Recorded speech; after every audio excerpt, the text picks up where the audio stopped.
오늘 저는 여러분과 함께 예수님의 사역이란 제목으로 은혜를 나누고자 합니다. 옛날이나 오늘이나 세상 어느 곳에 가든지 사람이 사는 곳에 절망이 있습니다. 왜냐하면 사람은 근본적으로 절망적인 존재입니다. 하나님께서 아담과 하와를 만드셔서 하나님이 예비하신 가장 아름다운 환경에 두었으나 사람은 하나님을 반역하고 나서므로 그 죄의 대가로서 영원히 죽어서 하나님 앞에 분리되어 버리고, 그는 에덴에서 쫓겨나서 육체도 살다가 죽어 흙으로 돌아갈 수밖에 없는 절망의 선고를 받았으며, 그가 하나님께로 받은 땅은 가시와 은극히가 나고 저주를 받아 어느 곳에 가나 저주의 먹장 구름이 덮이고, 사람은 이마에 땀이 흘려야 먹고 살게 고통스럽게 태어나서 고통 속에 살다가 고통스러운 죽음을 겪도록 만들어지고 마는 것입니다.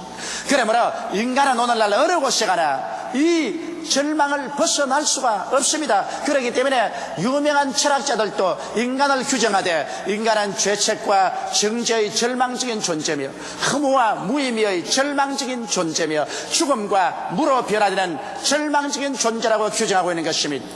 인간은 절망이기 때문에 현재 인간은 웃고 있지만은 죽음에 이르는 병에 든 사람이 웃고 있는 것과 같은 것입니다. 일시적으로 잘 먹고 잘 입고 잘 사는 것 같지만은, 그러나 죽음에 이른 병이 든 사람이 일시적으로 잘 먹고 잘 입고 잘 산다고 해서 그것이 그들에게 얼마나 큰 기쁨을 준다는 것입니까? 이미 절망적인 존재요, 절망을 옷 입고 사는 것이 인간의 실존인 것입니다. 그러므로 사람에게 필요한 것은 더 많은 종교나 제도나 율법이나 윤리나 도덕 강령이 아니라 인간에게 희망을 주는 것이 필요한 것입니다. 지금까지 수많은 종교가 이 세상에 있었습니다. 수많은 선생이 있었지만은 사람들에게 더 많은 종교적인 율법적인 멍에는 세워주었을 뿐 그 마음속에 진실한 희망을 주지는 못했습니다. 그러나 오직 2000년 전에 이 땅에 오신 하나님의 아들 나사렛 예수만은 가는 곳마다 사람들에게 희망을 주셨습니다. 그렇기 때문에 예수님이 가시는 곳은 선전할 필요도 없었습니다. 인산인해로 사람들이 모인 것은 사람들이 희망이 필요하기 때문인 것입니다. 그러므로 사람들은 예수께 나와서 희망을 얻었고 그들의 삶이 새로운 광명을 얻을 수가 있었습니다. 이러므로 예수 그리스도의 복음이야말로 진실로 인류를 구원하고 살리는 복음이요, 예수님이야말로 우리에게 절망을 제껴버리고 희망을 주시는 하나님의 아들이시기 때문에 우리에게는 참된 구주가 되시는 것입니다. 오늘 저는 여러분과 함께 예수 그리스도를 따라다니는 무리들을 한번 인터뷰를 해보십시다.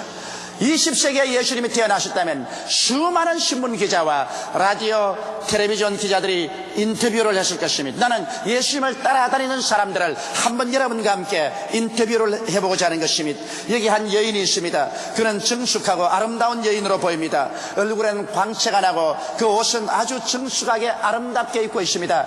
당신은 어찌하여 예수를 믿게 되었습니까? 그 여인의 말은 이렇습니다. 나는 항상 이렇게 얼굴에 광채가 나고 마음에 기쁘고 희망찬 여인은 아니었었습니다. 나는 옛날에 바람기가 많은 여자였었습니다. 나는 죄를 많이 지었습니다. 한 번은 간음하다가 현장에 잡혀서 바리새인 교인, 사두개 교인, 율법사들에게 개처럼 끌려간 적이 있었습니다. 나는 이제 죽는가 보다 생각했습니다. 왜냐하면 우리나라에는 간음하다가 잡히면 돌로서 맞아 죽습니다.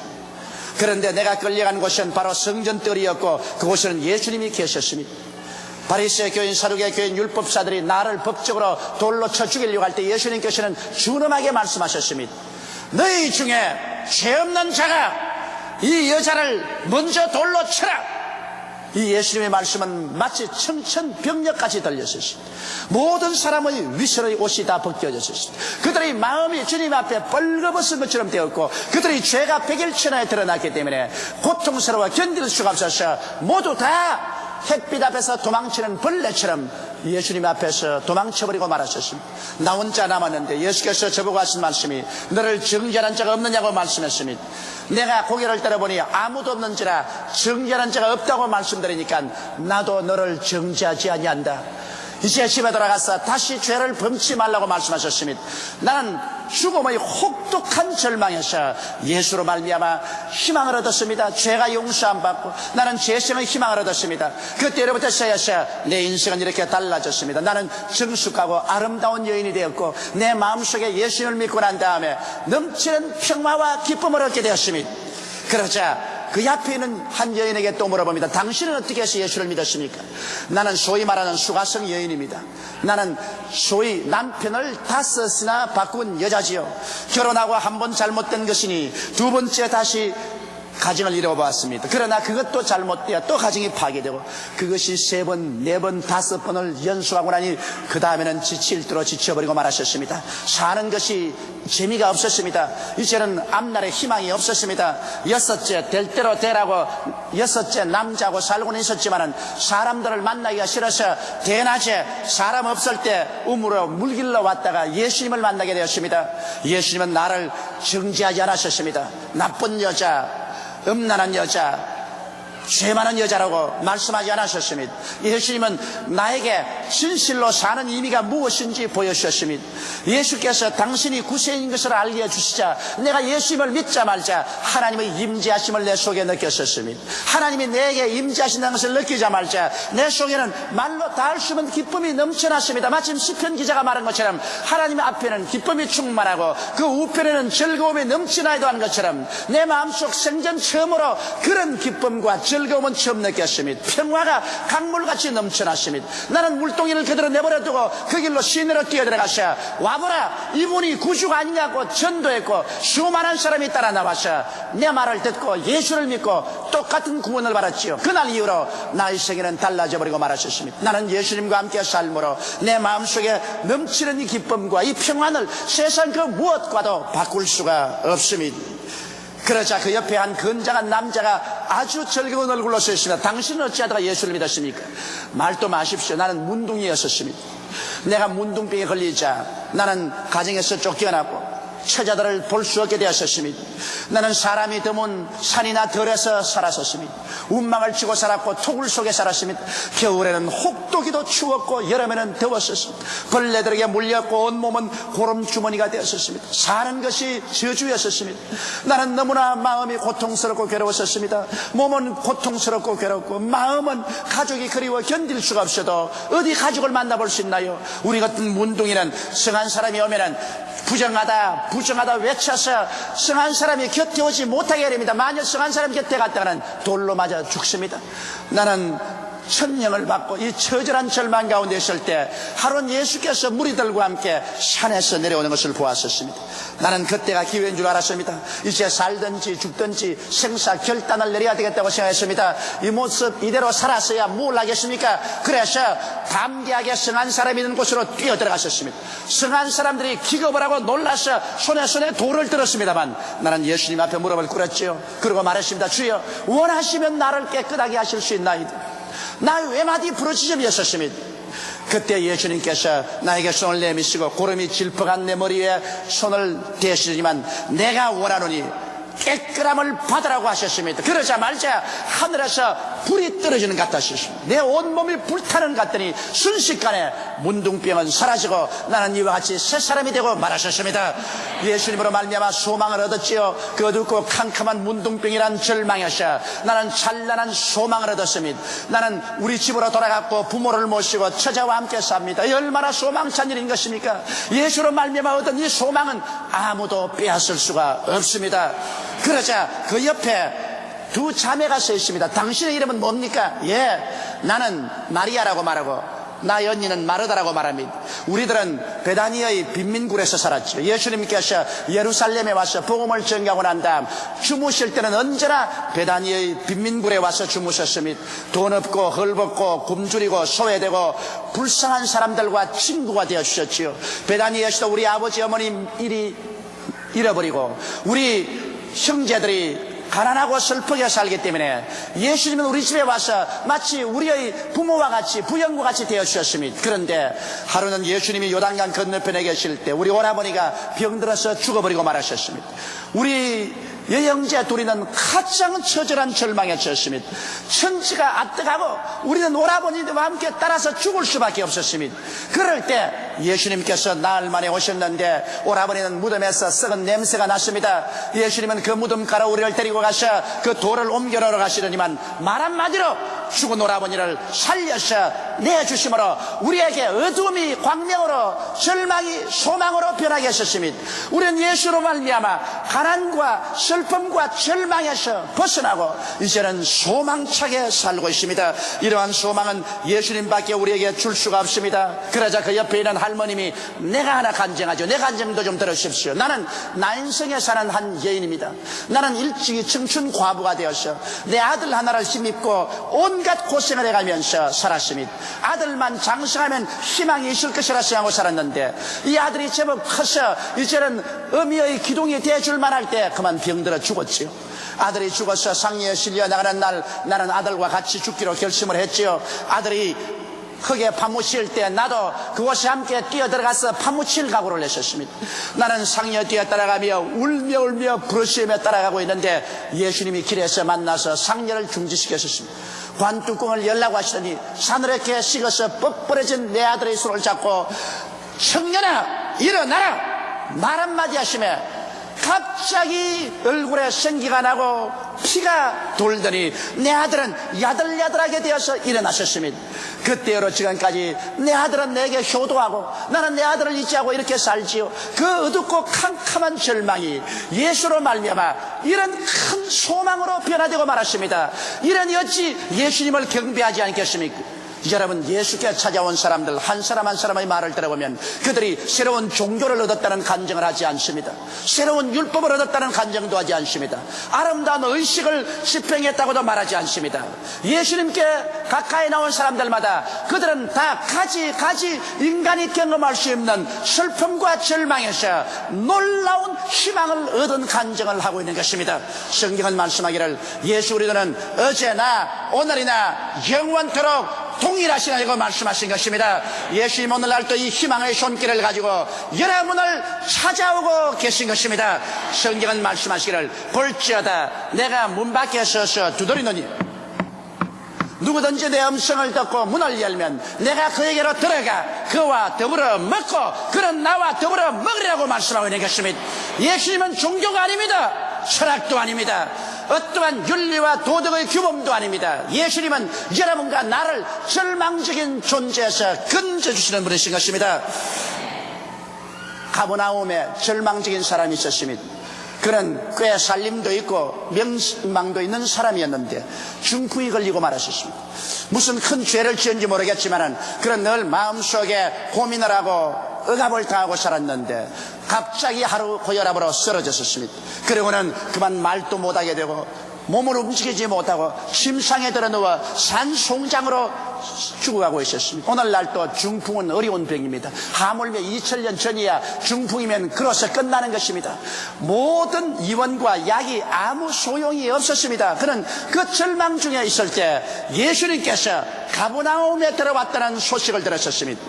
예수님께서 가버나움에 왔던 소식을 듣자 이 사람의 마음은 희망으로 뛰기 시작했었습니다. 심장이 뛰었었습니다. 이 기회를 놓치면 나에게는 영영이 기회가 없다고 생각했습니다. 그래서 그는 자기 동료 4사람을 불렀었습니다. 제발 나를 들것에 싣고 예수님께 좀 데려다 달라. 예수님께 가기만 하면 나는 새 사람이 된다. 나는 새로운 소망을 얻는다. 나는 살아난다. 종교를 얻으려고 가는 것은 아니다. 예수께 가서 내 운명이 변화될 수가 있다. 친구들은 이 사람의 간청을 듣고 들것에 실어서 4사람이 들고서 예수님 계신 곳에 가니까 벌써 사람이 장사진을 치고 인산인이라 그 대문 밖에 얼씬할 틈도 없었습니다. 아무리 사정을 해도 사람들이 길을 비켜주지 않습니다. 그러자 이 환자는 말했습니다. 이 집주인을 만나게 해다오. 그리고 내가 이 집에 올라가서 지붕을 뚫고서 예수님께 달아내리도록 해다오. 이 집에 천정을 뚫으면은 아마 집주인이 집값을 내라고 할 것이다. 후에 내가 집값을 지불하겠다. 필요하다면 이 집을 사버리겠다. 또 필요하다면 이런 집을 지어주겠다. 나는 결코 예수님을 만나야 되겠다. 나는 이제는 후퇴할 수가 없다. 그래서 집주인과 상의해서 허락을 받고 그들은 사닥다리를 타고서 지붕에 올라가서 맷돌로 지붕을 깨뜨렸습니다.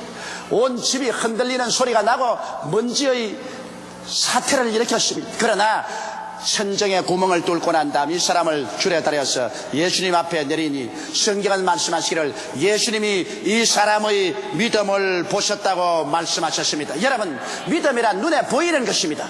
눈에 보이지 않은 믿음은 믿음이 아닙니다. 아무리 나는 종교를 가졌어, 우리 아버지가 장로고 어머니가 권사요, 나는 그런 집에 태어나서, 그런 말이 아무 소용이 없습니다. 주님이 원하시는 것은 눈에 보이는 믿음인 것입니다. 믿음이란 눈에 보이는 것입니다.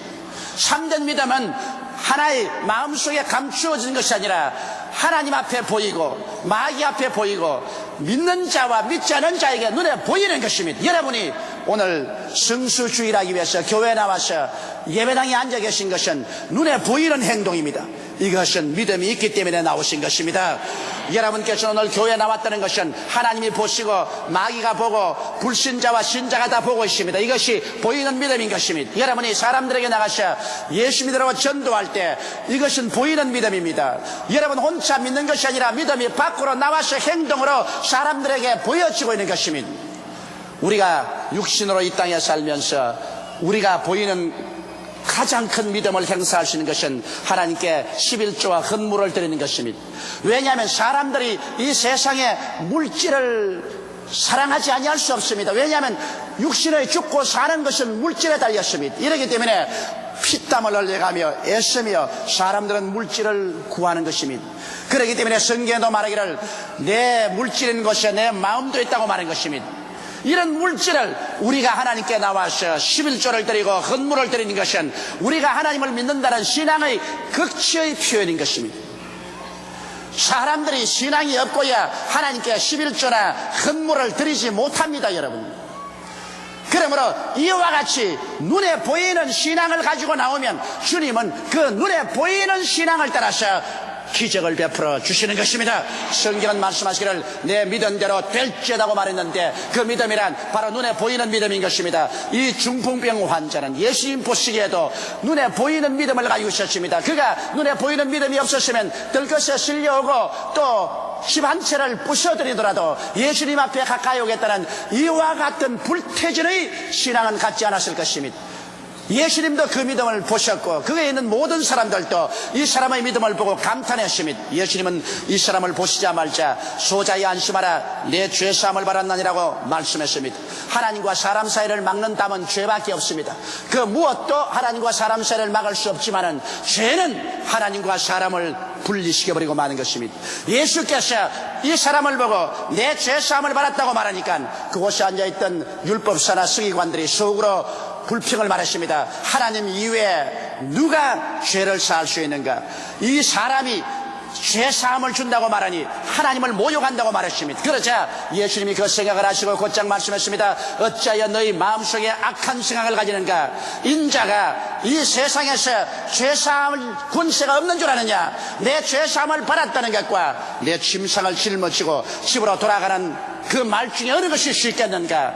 내가 이 세상에서 죄를 용서해주는 권세가 있는 것은 병을 치료함으로 증명하겠다. 너는 일어나서 침상을 걸머쥐고 집으로 돌아가라고 하자. 이 사람은 즉시로 고침을 받아서 침상에서 일어나서 그를 걸머쥐고 나가며 그렇게도 안 비켜주던 길이 환하게 트여서 그는 뛰고 울며 감사하며 찬미하며 나아가게 된 것입니다. 이 사람이 들어올 때는 들것에 들려왔지만은 그가 불태진의 믿음으로 눈에 보이는 믿음을 갖자 죄사함을 받고 병고침을 받고 나아갈 때 그의 막힌 길이 환하게 트여지고 말았던 것입니다.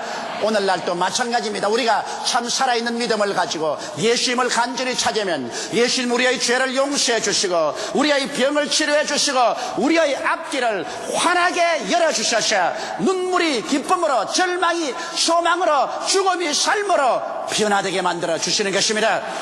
그래서 이 중풍병 걸린 사람은 예수를 만남으로 말미암아 그 일생의 가장 위대한 소망을 얻게 된 것입니다. 여러분, 바로 예수 그리스도의 십자가는 우리 희망의 원천인 것입니다. 하나님의 아들 예수님이 오셔서 하나님이 사람을 위해서 십자가를 걸머셨으니 그 얼마나 큰 희생인 것입니까?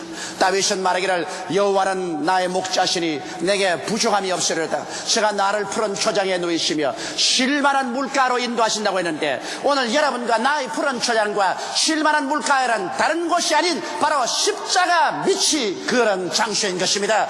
갈보리산 십자가 밑에 우리의 푸른 초장이 있고 그곳에 쉴만한 물가가 있습니다.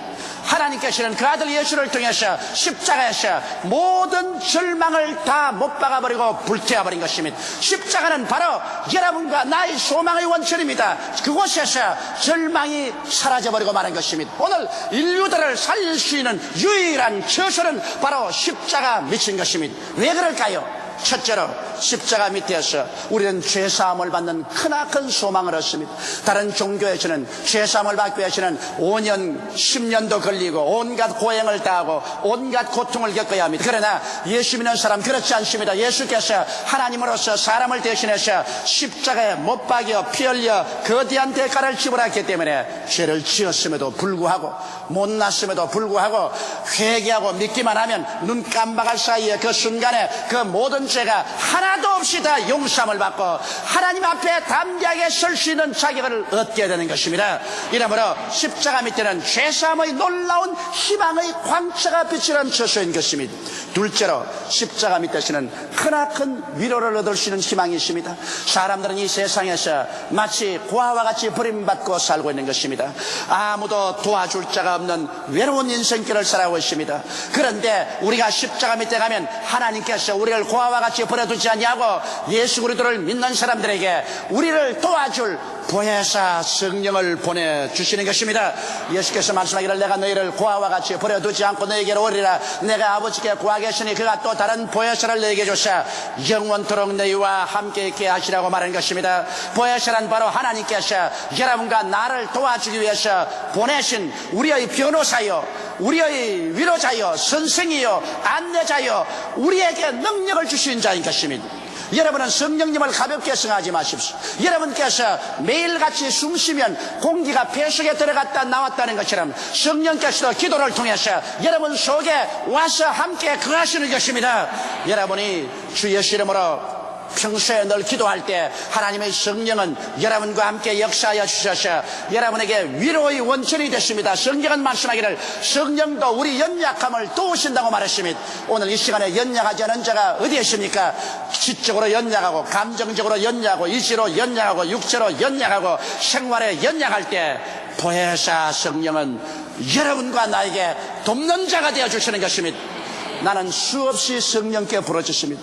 여러분 아시다시피 저는 전 세계 각지에 나가서 크고 낮은 자 수많은 사람들에게 복음을 전개합니다. 조용기의 지력으로서는 감당할 수 없는 어려운 일을 당할 때가 많습니다. 그럴 때마다 나는 언제나 내게 돕는 자가 있다는 것을 생각할 때 마음에 크나큰 위로를 느끼는 것입니다. 나는 늘 말합니다. 보혜사 성령님을 인정합니다. 환영합니다. 모셔드립니다. 의지합니다. 성령이여 나와 함께 가주시옵소서. 저는 성령께 의지하고 나갈 때 높고 낮은 자 어떠한 처지에 처할지라도 성령께서 지혜와 총명을 주시고 모략과 재능을 주셔서 무슨 일이든지 성공적으로 할 수 있도록 도와주신 것을 늘 체험하고 있는 것입니다. 이러므로 우리는 연약하나 십자가 밑에서 크나큰 위로를 받을 수 있는 보혜사 성령을 모시는 희망을 얻을 수가 있는 것입니다. 셋째로 우리는 십자가 밑에서 치료의 소망을 얻습니다. 오늘 수없이 많은 사람들이 마음의 상처를 입고 있습니다. 사람이 마음이 부정적이 되면 자기도 괴롭고 남도 괴롭힙니다. 여러분 사람의 마음이 어떻게 부정적이 되나요? 남을 의심하고 남을 미워하고 남을 정죄하면 자기도 부정적이 되고 그 다음 부정적이 된 사람은 이 세상에 어느 곳에 보나 남의 결점만 바라보고 남을 핥히고 남을 올무에 집어넣으려고 합니다. 자기도 불행하고 남도 불행하게 되고 마는 것입니다. 사람은 사람은 부정적으로 살지 말아야 되는 것입니다. 그러면 어떻게 하면 긍정적으로 될까요? 긍정적인 생각과 긍정적인 말과 긍정적인 행동을 어떻게 할까요?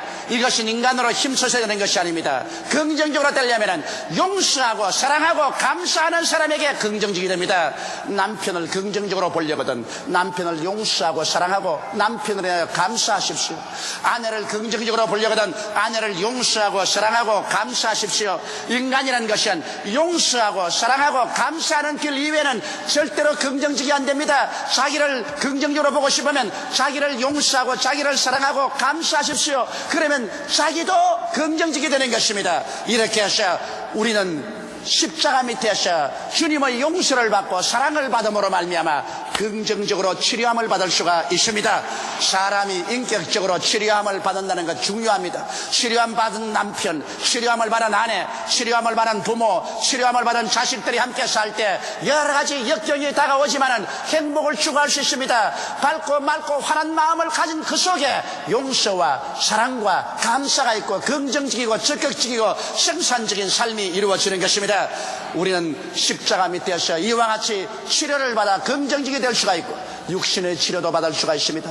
육신이 병들고 의학적으로 치료 안 받을 수 없는 절망에 처할 때 얼마나 어둡고 캄캄한 사망의 엄청난 구렁텅이로 떨어지겠습니까? 그러나 예수 믿는 사람은 주님께서 오늘날 우리의 의사가 되시고 예수께 나오면 주님의 능력의 손으로 우리를 치료해 주신 것을 알기 때문에 우리는 그 속에 희망찰 수가 있습니다. 넷째로 낭패와 실망을 당하고 이 세상에서 가시와 은극히에 휘말려서 피투성이가 된 인생이 새로 재생할 수 있겠습니까? 여러분, 우리 주님이 원하시는 것은 여러분과 내가 인간다운 삶, 그리고 하나님께 영광된 삶, 남에게 짐이 되지 않은 삶을 살기를 원하시는 것입니다.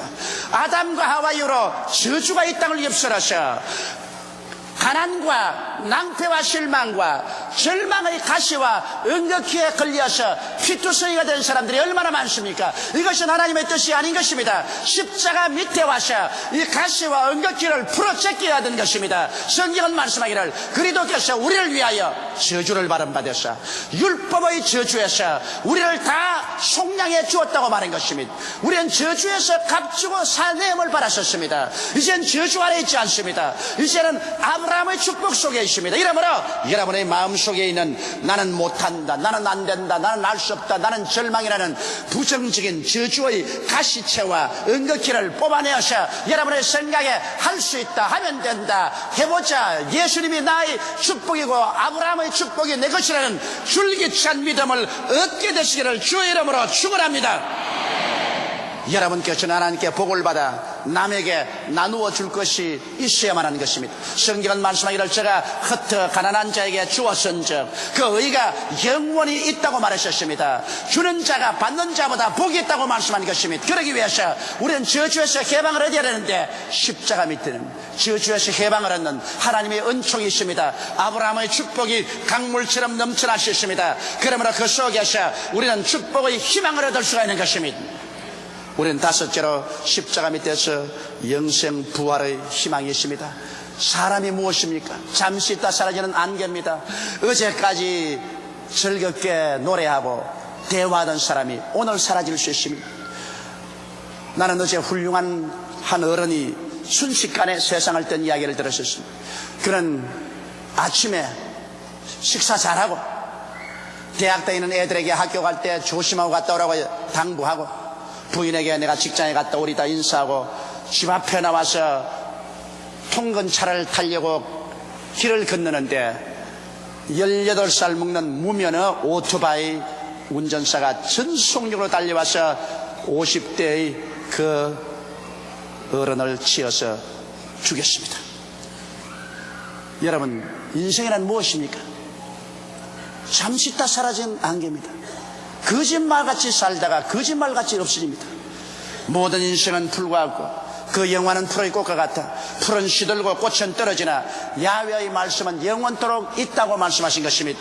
그러므로 오늘 우리는 십자가 밑에서 우리는 소망을 얻을 수가 있습니다. 왜냐? 죽음조차도 우리를 이기지 못합니다. 사망아, 너 이기는 것이 어디느냐? 사망아, 너희 쏘는 것이 어디에 있냐고 사도 바울이 외쳤습니다. 왜냐하면 그는 말하기를 만일 땅에 있는 우리의 장막집이 무너지면 손으로 짓지 아니한 영원한 집이 우리에게 있는 줄을 안다고 그는 확실하게 말씀을 하셨습니다. 예수님께서 친히 너희는 마음에 근심하지 말라. 하나님을 믿으니 또 나를 믿어라. 내 아버지 집에 있을 곳이 많도다. 그렇지 않으면 내게 일러시리라. 내가 너희를 위하여 처소를 예비하러 가노니 가서 처소를 예비하면 다시 와서 나 있는 곳에 너희도 함께 있게 하리라고 말씀하셨습니다. 사랑하는 성도 여러분, 오늘 하나님께서는 여러분과 나를 위해서 눈물과 근심과 탄식과 입이라는 것이나 고가는 것이나 아픈 것이 없는 세계를 예비해 놓고 계십니다. 이 예비한 하나님의 손길을 알면 죽음이 다가와도 우리는 겁내지 않습니다. 그 건너편에 그 영광 속에 들어갈 것을 생각하고 승리의 계가를 부르고 희망 찰 수가 있습니다. 예수님은 용서를 베풀고 사랑을 베풀며 희망을 주시기 위하여 오셨습니다. 오직 용서와 사랑과 희망이 있는 곳에 우리는 긍정적이고 적극적인 삶을 살아갈 수가 있습니다. 예수님은 바로 희망인 것입니다. 기독교는 바로 희망인 것입니다. 여러분과 나는 예수께 나와서 절망을 불사르고 여러분의 모든 삶에 넘치는 희망을 얻게 되시기를 주님의 이름으로 축원합니다. 다 같이 고개숙여 기도드리겠습니다. 전능하신 우리 아버지 하나님, 이 세상은 절망으로 꽉 들어차 있습니다. 아무리 인간의 힘으로 희망을 찾으려고 해도 절망은 희망을 다 감싸 삼켜버리고 맙니다. 하나님 아버지여, 그러나 절망이 불태워진 곳이 있습니다. 절망이 죽어버린 곳이 있습니다. 절망이 파멸된 곳이 있습니다. 이것이 바로 갈보리 십자가 밑에인 것을 우리는 알고 있습니다. 아버지 하나님, 그러므로 수고하고 무거운 짐진 자들은 다 갈보리 예수님께 나와서 절망의 짐을 벗어놓게 도와주시옵소서. 새로운 삶을 시작하게 도와주시옵소서. 승리의 계가를 부르게 도와주시옵소서. 예수님 이름 받들어 기도드리옵나이다. 아멘.